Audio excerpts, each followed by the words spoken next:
It's hard to imagine a time when climate change wasn't a defining issue of a generation, but in the lifespan of modern science, climate change is a relatively new concern. It wasn't widely discussed until about 60 years ago, and it didn't become a significant policy priority until about 30 years ago.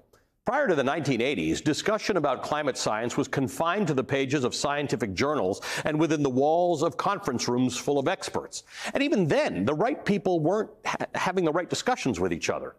Throughout the 60s and 70s, 3 international organizations were studying different aspects of climate science. Charles David Keeling, a scientist working in collaboration with the ICSU, the International Council for Scientific Unions, established the first permanent measure of carbon levels in the atmosphere.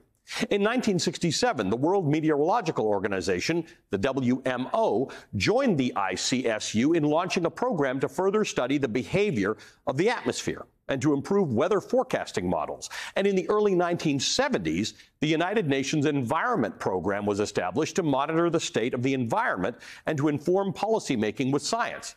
But still, no effort to pool this knowledge. It was like they each had a piece of the puzzle, but they didn't know how they fit into a much bigger picture until 1985, when a meteorologist by the name of Bert Bolin called a meeting in Villach, a small town in the Austrian Alps.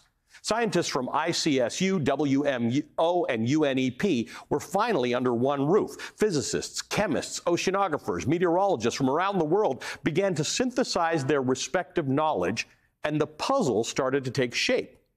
Human behavior was contributing to climate change, and it was happening fast.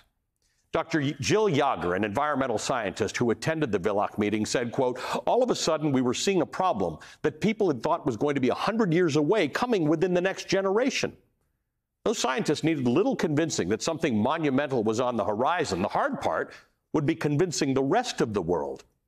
That intimate meeting in the Austrian Alps ultimately led to the creation of the IPCC, the Intergovernmental Panel on Climate Change. Bert Bolin became its founding chairman. He was a pioneer in climate research. He was helping broker international policy to fight the mounting crisis.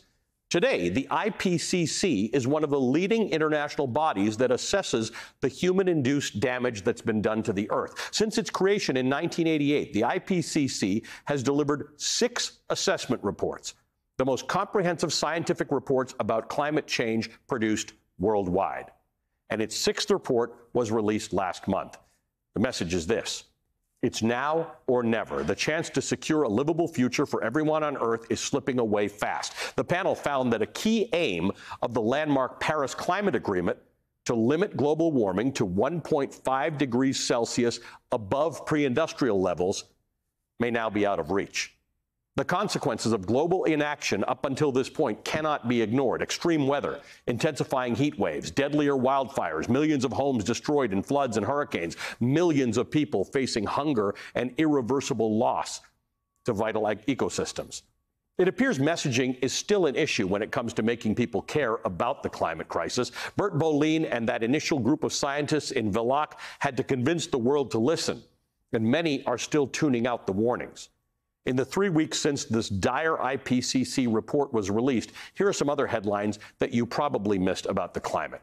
The National Oceanic and Atmospheric Administration, NOAA, says the temperature of the world's ocean surface has hit an all-time high, leading to marine heat waves around the globe. A study by the Pacific Northwest National Lab found that climate change will likely push stronger hurricanes to the east and Gulf coasts of the United States. The Washington Post says, quote, "New research suggests that as average temperatures rise, the sorts of intense storms that frequently spawn tornadoes are becoming more common outside parts of the Midwest, known as Tornado Alley." The EPA is preparing to announce new significant limits to tailpipe emissions, according to the New York Times.